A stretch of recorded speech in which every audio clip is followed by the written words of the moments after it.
Hey, what the fuck's going on? Sorry, it's been a little while. Didn't do a review at the start of the week. I had a few technical difficulties, but we are back, and we know that this format works fine as far as the preview is concerned around copyright. But yeah, we'll have to test the waters again at the start of next week. So yeah, moving forward, we're really coming towards the crunch time of the season now. So round 22, we got 5 games left for every respective club from here on out in the 2017 fixture season before we hit finals. And every win counts now, except for the six. So we're pretty much down to like 10 teams, with Penrith and Canberra the only teams outside the 8 which are still a chance of sneaking into the top 8. And if there's 2 teams that are going to do it, it's them. I think Penrith are probably slightly favoured. I think we'll get to see the hands of both Penrith and probably more importantly the Raiders, who are coming up against the Sharks. We'll see their intent and how serious they are about a run home for the finals, because the way that Parramatta are playing, they could really push up into that top 4 if they finish strong. So it makes those other spots in the top 8 so much harder to grasp. The Cowboys with a bit of a tough run home, they've got to be careful. They could really end up down the bottom order of things, and the Dragons really risk falling out of the top 8. So whilst I digress, we'll dive into the intent of the podcast, and that's to preview round 22. So that all kicks off tonight. We have the Canterbury Bankstown Bulldogs up against Parramatta. These teams had a really close match earlier in the season, with Para narrowly winning 13 points to 12. The Eels have now celebrated the last 3 wins between these two clubs before a domination by the Bulldogs. I think they'd won 9 of the last 10 prior to the last 3. So, a massive momentum shift as far as the old 80s classic sides that we witnessed tonight. You factor in on top of that Parramatta are now 5 in a row. They knocked off the Brisbane Broncos last week in surprising fashion. I don't think too many people saw that coming. I certainly didn't. I honestly thought that without Clint Gutherson, the Broncos were really going to have a good night, and it definitely seemed like it was heading that way in the first 10 minutes. But geez, it was everything but for the next 70 odd. I think if we have a look at the 2 starting sides here, so there's pretty much no changes. You've got the same backline that they've gone with the last few weeks. The same halves pairing of Reynolds and Frawley. Moses Mbye still slots in at dummy half as opposed to the halves. James Graham's still back. Made his presence known in his comeback, but it still wasn't enough. And I honestly don't know why they continued to bother dragging Michael Leisha onto the bench. I think they'd probably just be better off putting another big body on there and try and bash teams up the middle. A few changes for Parramatta side, with Tepai Moroa out. David Gower comes into the starting side, which leaves Frank Pritchard and Will Smith on the reserves list still. So without utilising Will Smith on the bench, they're letting Cameron King play the full 80, and that gives you some big bodies off the bench in Alvaro, Edwards, Matangi, and Penny Terapo. I thought Alvaro was massive off the bench last week, so I think they'll continue on their way, mainly in these halves pairing. I think Norman and Mitchell Moses are really starting to come into their own as far as an NRL halves pairing and the standard of an NRL halves pairing. They complement each other quite well, between the running and the kicking game. And some of the execution from Mitchell Moses last week. I'm happy to eat my words when needed, and having sprayed Mitchell Moses for his poor defence whilst he was at the Tigers, and even the first couple games for Parramatta, he's vastly improved, and just his involvements and touches have been a lot more classy, and I guess what you came to expect from him when he first burst onto the scene. So it's good to see him starting to come through, and Brad Arthur starting to get some fruits of the labour of Mitchell Moses. Bevan French, he did a solid job out the back for Parramatta last week against the Broncos, and some of the finishing capabilities, which we know that Michael Jennings and Brad Takarangi have, I think they contrast each other quite well. Michael Jennings has this electric speed, crazy footwork, whereas Takarangi has this big rangy body with an offload. So I think if they can really isolate the edges of the Dogs, they can have some massive joy in finishing over the top.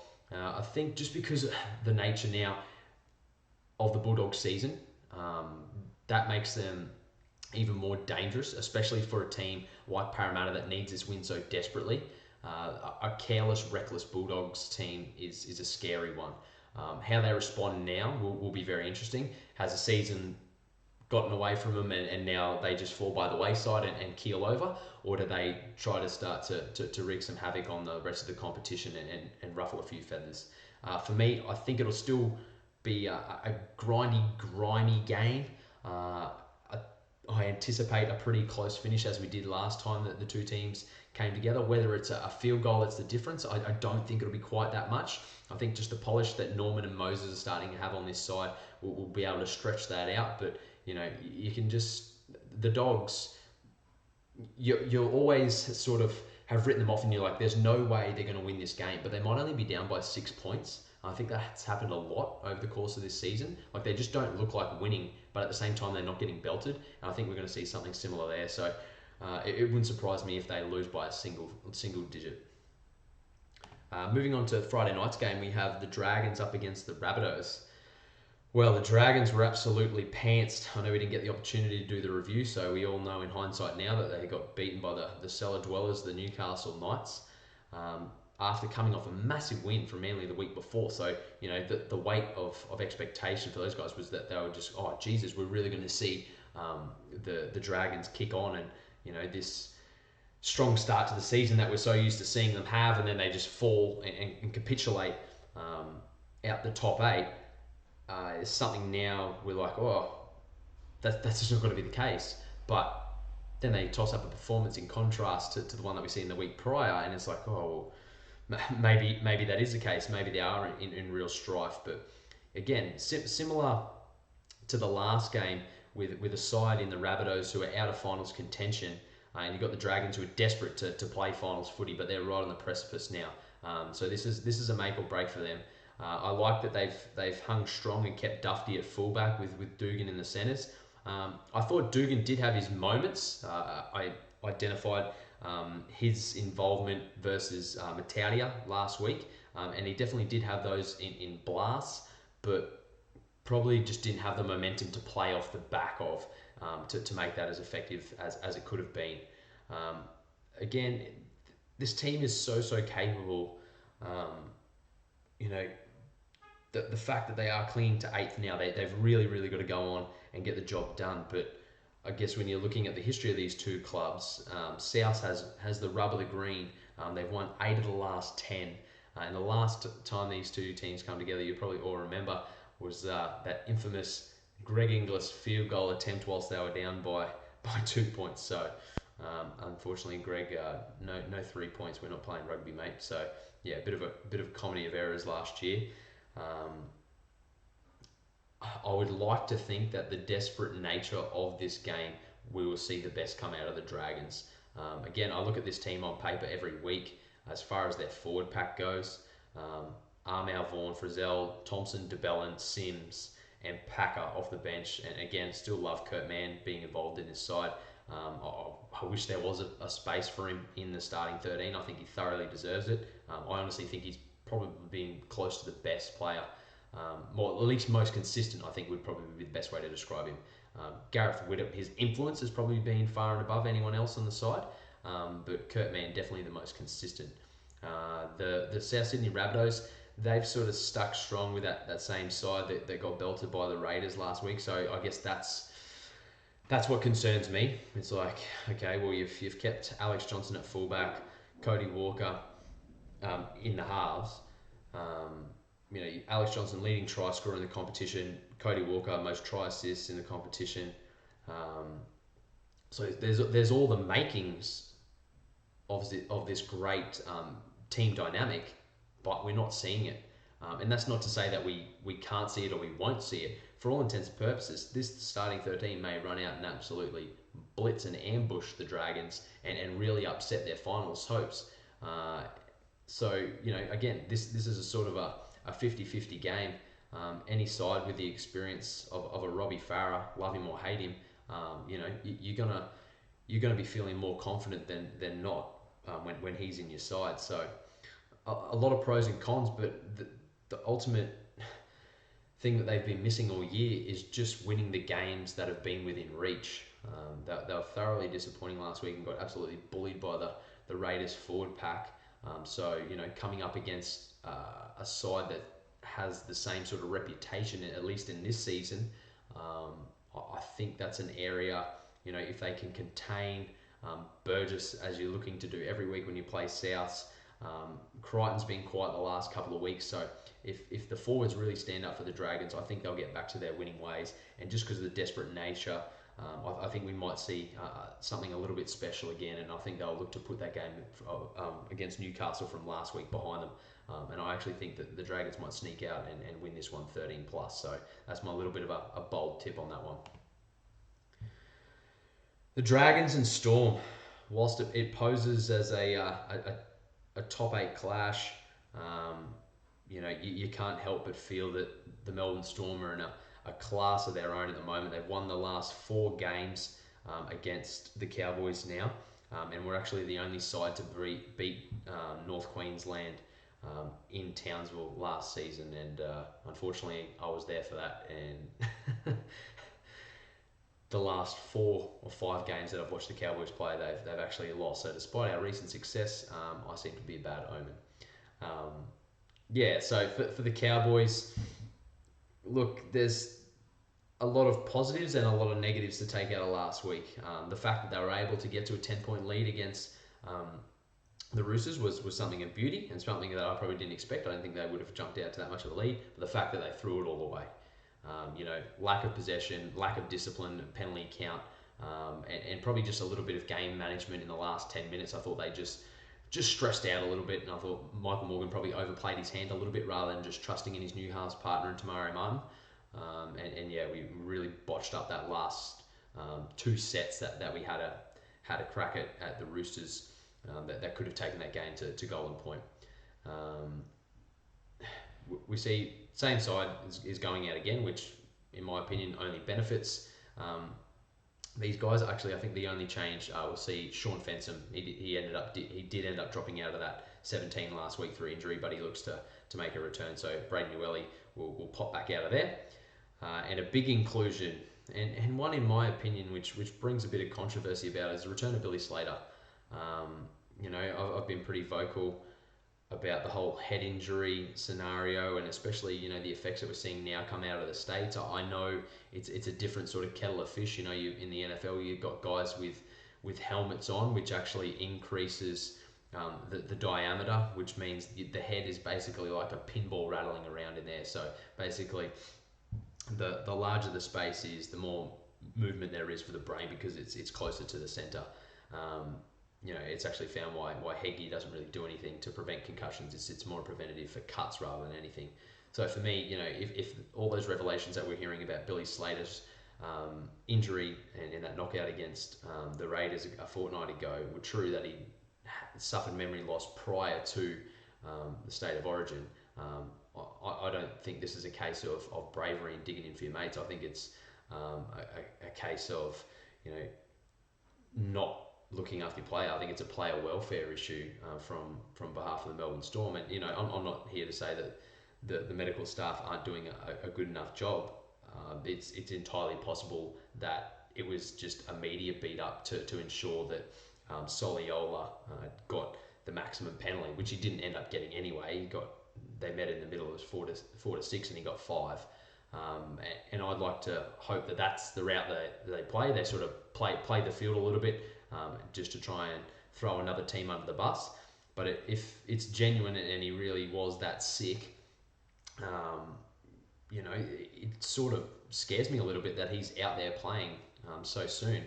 Same with Andrew McCulloch early in the year. I think he only missed a fortnight and he was knocked senseless. We'll see a game later in Cronulla Sharks. Moo Brown has been named and he was foaming from the mouth last week. He got knocked out and he was fucking foaming from the mouth, and he's going to be running around again.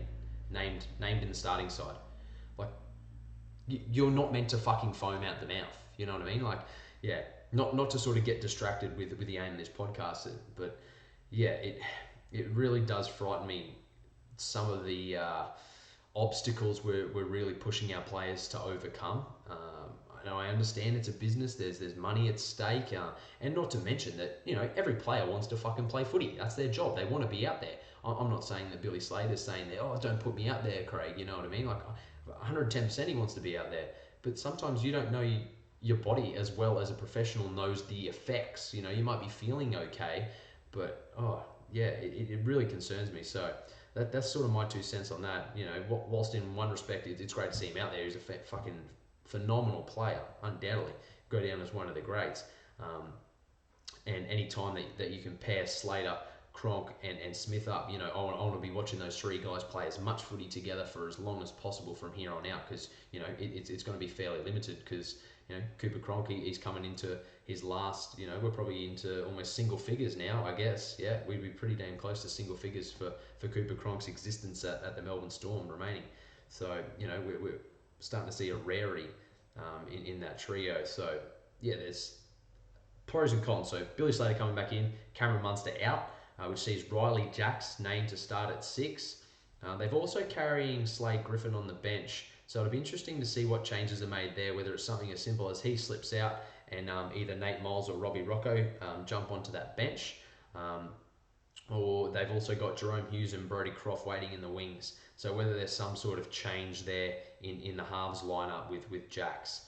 And perhaps, maybe that's giving Billy Slater up to the last minute. So, maybe Hughes jumps back into that fullback role and Jacks will hold his spot there. So who knows? There's a few little options there. I do like Riley Jacks playing 6, simply because you look at the size of the forward packet and what they're going to aim to throw at the Melbourne Storm. They're going to look to obviously control that ruck and look for a little bit of joy on the edges. I expect a lot of fireworks to come Riley Jackson and Curtis Scott's way, being the younger guys in the side.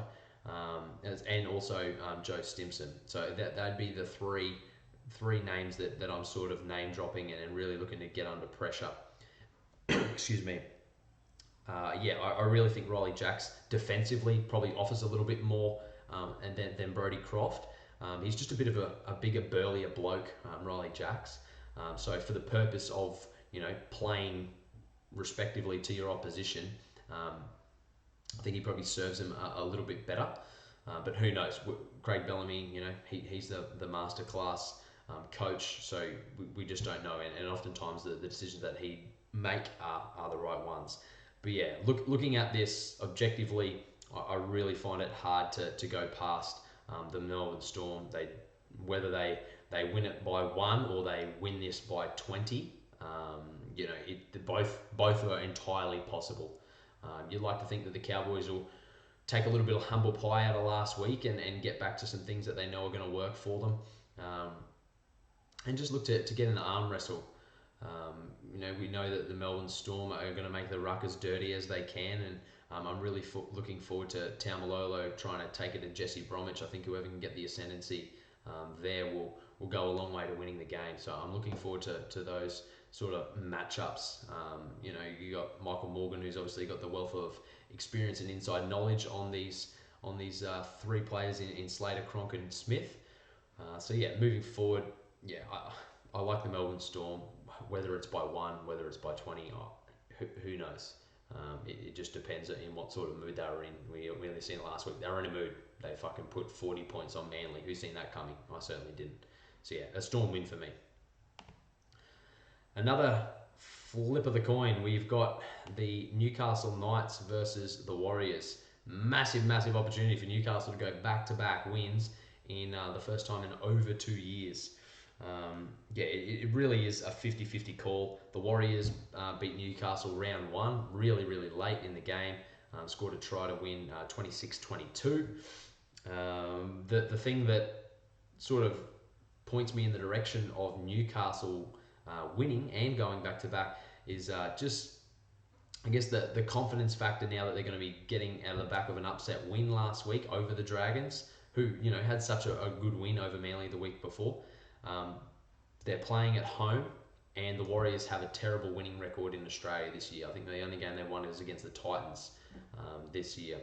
So, a few things in their favour, but how will they deal with that expectation now? We've seen only probably about a month ago They came in as favourites against the West Tigers and got absolutely belted. I think it was 33-12 or something. So yeah, we look in the betting markets. They're $2.20 outsiders. So obviously the thing that entices punters there, again, is what we've been saying all year. They've got that New Zealand spine. Yes, it's without Sean Johnson now, but you still got Tuivasa-Sheck, Foran, and Elzak Luke. And I think Mason Lenor's been doing a bang-up job. It's probably been a little bit unlucky. I know they've lost to the Sharks and the Cowboys since he's come into the side, but his short kicking game's been spot on, and I think he's done an amendable job stepping up to partner Kieran Foran. It must be quite a awe-inspiring experience to run onto the field with someone who bursts on the scene so young and dominate the way he has. I mean, I know that's probably giving him a rap that is fairly undeserved over the last couple of years. We know a lot of the off-field stuff for Kieran Foran has been a bit messy, and now that he's just doing well, he'll be entering into his third club in 3 seasons next year when he goes to Canterbury, but I think he'll really settle down once he's back with Des Hasler at the Dogs, assuming that Des Hasler is coach there next year. There's a couple of changes, so we see Isaiah Papali come in for the injured Bodine Thompson, who's torn that pec. So they're now without Thompson and Hoffman, so 2 edge-back rowers, and we know that's a fundamental defensive position. So, it's probably been one of the stronger points for Newcastle. So we see that is Sione Matauti and Joe Wardle. Not to mention you've got Fitzgibbon that comes off the bench and rows around those edges. So, a big trade-off there that weighs in the favour of Newcastle. And for me, that's what fills me with confidence. Just, I think the Warriors are too far gone now. I think they're really going to struggle to find the will. Whereas, Newcastle playing in the town that is Newcastle, even though they've had another unsuccessful season, this is the light at the end of a tunnel now. The fact, oh shit, we can go back to back. Like the fact that means so much to a town like Newcastle, and it's been in the press. There's been interviews with Dan Gagai about it. That for me is a fire that's really important, and I think it's going to be massive coming in the back end of the season, particularly after we've seen them lose to the Tigers. And then the CEO come out and basically spray Nathan Brown. I thought that was a really bad look for the club. So I think if they can clean that up and move forward and put that behind them and get back-to-back wins and just finish with a bit of positivity, once they get their new recruits on board, Watson, Ponga next year, things will start to develop, and we'll start to see some wins flowing the way of the Newcastle Knights. So yeah, I'm going to tip the Newcastle Knights in an upset. I'll say 1-12, but who the fuck knows, to be honest. Titans Bronx, so the battle of the M1. Again, there's pros and cons both ways here. The Titans, they've been thoroughly disappointing with the starting side that they've been able to produce week in, week out. The flair and ability of a Jared Hayne, finishing capabilities of Anthony Don this season. The halves combinations at times of LG Taylor or Tyrone Roberts, who's starting on the bench this week. Tyrone Roberts, the breakthrough forward pack seasons for Jared Wallace and Ryan James. The marquee signing of Kevin Proctor, despite his off-field dramas when he has been in the side, has been great. Some of these kids are starting to get blooded and sort of develop their game. So you got Greenwood, King, Pulu, Boyle and Ignatius Parsi we've seen come and go throughout the season and last year as well. So, there's a lot to like there. You've got the New South Wales rake in Nathan Peets. It just depends what fucking Titans team wants to rock up. The Broncos have shared a massive amount of victories over the top of the Titans in recent times. They've won 7 of the last 8.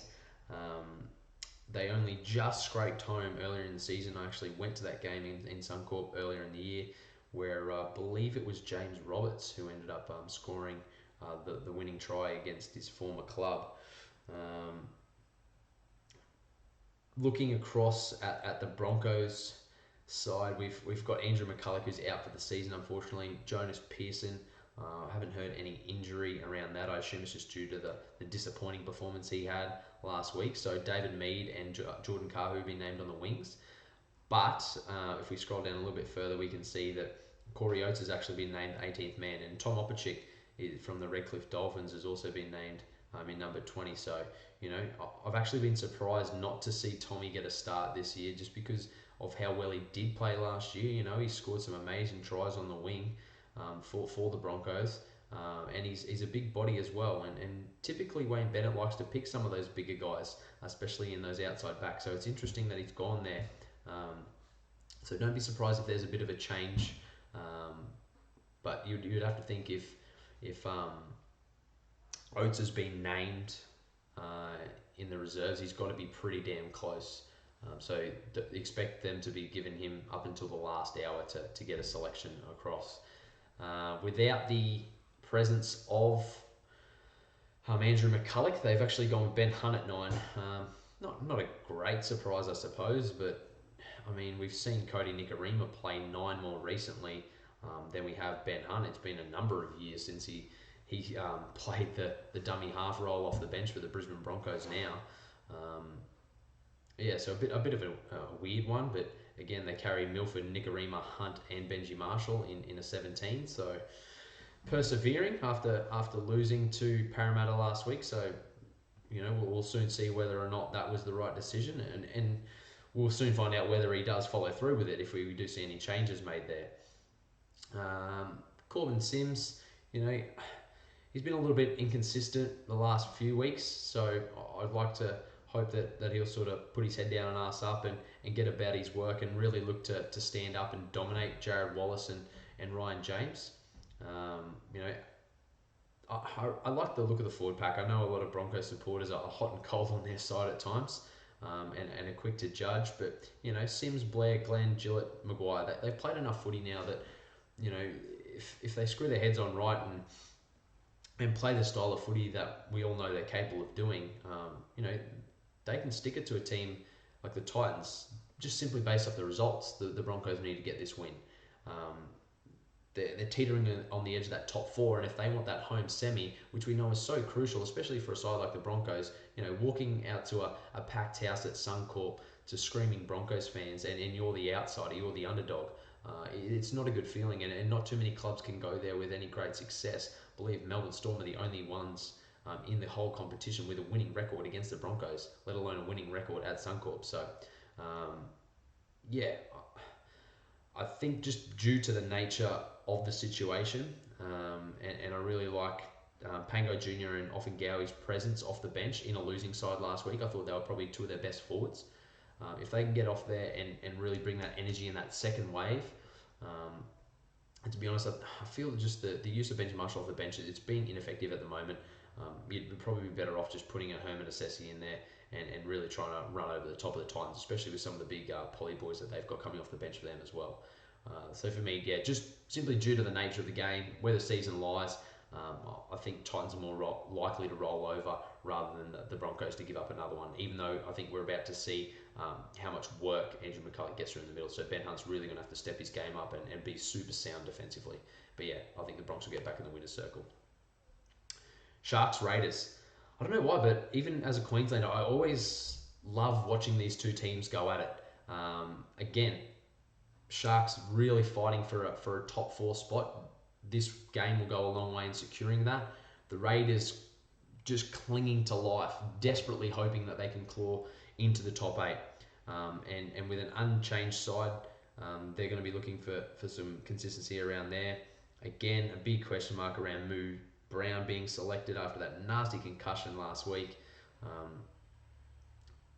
It really does shock me that he's there. It's left me speechless. Yeah, honestly, I think it's super, super dangerous putting him out there. But again, I'm sure he's been cleared by the medical staff, and it's sort of out of our hands. We can sort of just speculate. I like this bench. Bakuya, Hyington, Lattimore, and Capewell. I think Capewell's been great for the Sharks the last couple of weeks. He's really gone under the radar and gotten about his work no matter what position he's had to play, whether it's been that back row or centre position. But the linchpin for this game will be the response of the 5'8" for the Canberra Raiders, and that's Blake Austin. without the ferocity, the competitive edge, the grubbiness, the back chat that James Maloney brings, and he really is the heart and soul culture of the Sharks, and really knows how to run his forward pack around the team. He really has that dominance. Not that Chad Townsend does a bad job, but there's just that presence that comes with James Maloney and what he's achieved throughout his career. And I think if Blake Austin, I beg your pardon, can take advantage of that absence and really just start to get his running game going, get under the skin defensively of a few players. Not to mention if the forward pack of Paulo, Boyd, Papali's back, Whitehead, Bateman, and Dave Taylor, who's been coming off the bench. Look at that, Taylor and Tarpanay coming off the bench. That's music to my ears as a outside back for the Canberra Raiders, especially the finishing ability of Nick Kotrick, who isn't too far behind Alex Johnson in the leading try scorer stakes. This is a massive game for both clubs. And funnily enough, the away team has had the ascendancy when these two clubs have come together. The Raiders have won the last 3 between the two clubs, and 5 of their last 7 at Shark Park. So for those little ticks in the box, Jordan Rapana's back. So Rapana and Papali back in the side. Again, I really like the way Whiten shows up left and right, both sides of the ruck, with his ball playing and ball running abilities, finishing capabilities of Kotrick and Croker. They've really got their partnership worked out. If Joey Leilua doesn't end up with his head 2 feet up his own arse and can control his temper without getting in a fight, they'll go a long way to winning this game. So fingers crossed we see them sort of get about their own work and put in the hard yards, and I think the Raiders will get home probably 1-12. I think it's still close. The Sharkies have, whilst they've sort of been a little bit off the pace, it hasn't been anywhere near enough to question that they're a genuine top 8 team. Whether they can scrape into that 4, we're going to see in the next month what sort of side they are.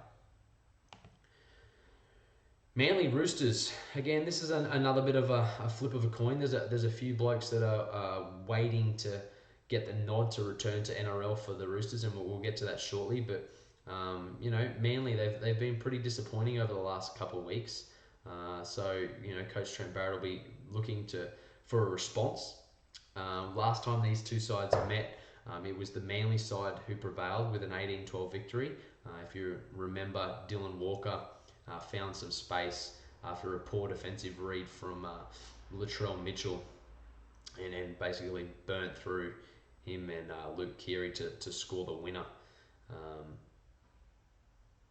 I think the expectation of those guys coming back into the side last week, we had Matt Wright, Blake Green, Brenton Lawrence, Appy Coruscant come back last week, and I think they felt as though things were just gonna, sort of just work for them, and everything would be sweet. They could erase the belting by the Dragons, but to go out and get touched up again,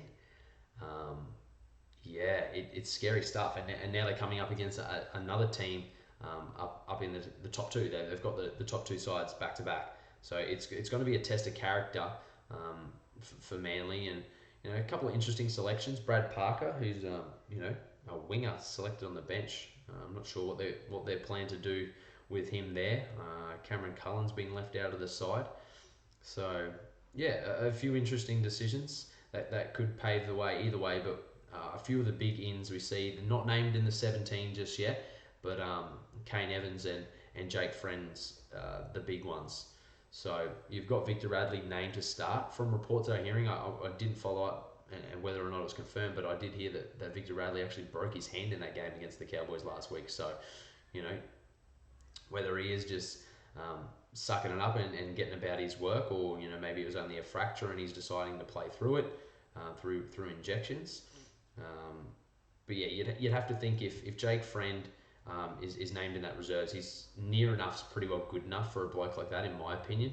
They're probably just giving him up to the last minute. Connor Watson, developing his time at 1 now. I think it's a great challenge for him to step up to another kid who's done really well for himself in the early stages of his career in Tom Trbojevic.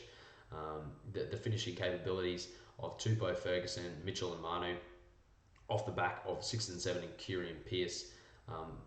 I really liken them to, that flamboyant running, kicking, almost jack of all trades style that Moses and Norman are starting to possess. It's sort of that youth mixed with experience. You've got Pearce and Norman who have been round the blocks. I know Pearce has got a lot more credentials next to his name than Norman, but they've both been around the traps of professional football for long enough. And Luke Keary's experienced his success with the Rabbitohs. So I think it's poised to be a really competitive game, but just 1 through to 7 is enough to get me excited. That's not to discount Blake Green and DCE. And no doubt if Victor Radley does start and Jake Friend does sit another weekend out on the sidelines, they'll definitely look to exploit that middle. But he didn't take a backward step last week, and defensively he's definitely held his own. So,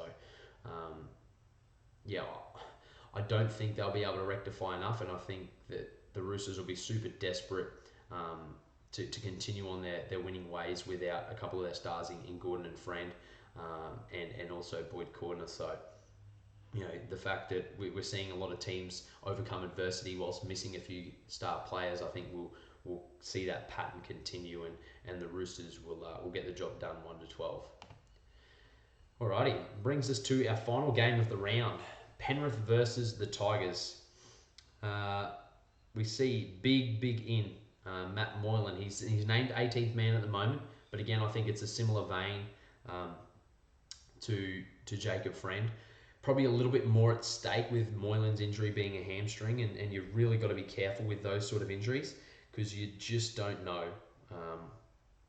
They can be feeling all well and good 1 week, and you feel like you're building every session, you're starting to add your change of direction and your volume and your load through it, and then all of a sudden, circumstantially, might have sat down too long and didn't get quite enough of stretch. Now we're talking about professional athletes here, so it's a little bit different.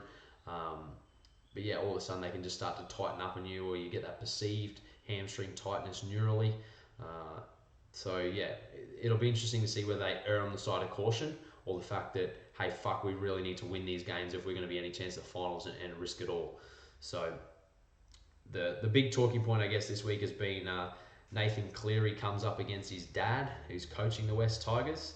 But I don't think that will really have any effect on how he plays the game, or necessarily how his dad will coach against him. No doubt he knows him probably better than what Anthony Griffin does, but regardless of whether or not Moylan plays, they've won their last 2 starts, so it's a similar vein to the Cowboys in the absence of Jonathan Thurston. I know not to the same degree, not to try and compare Matt Moylan's presence in the halves to Jonathan Thurston, but along a similar vein as far as Moylan's influence on this Panthers side.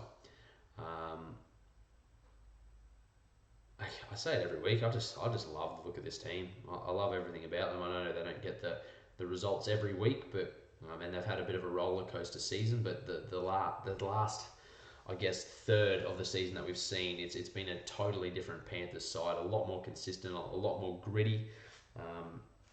They've won 4 straight now. Like I said, 2 without Moylan.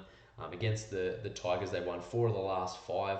Beat them 36 points to 2 earlier this year. Last time they played them at Pepper Stadium, they won 40 points to 10. So a lot of things are going their way as far as these 2 clubs coming together.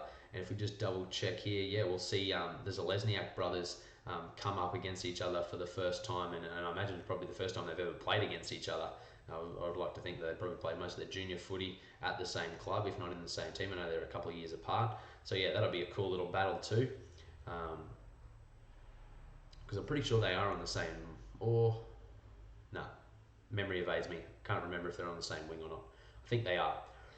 So that'll be cool. But again, you can never really write off the West Tigers with Tedesco and Woods, driving the force.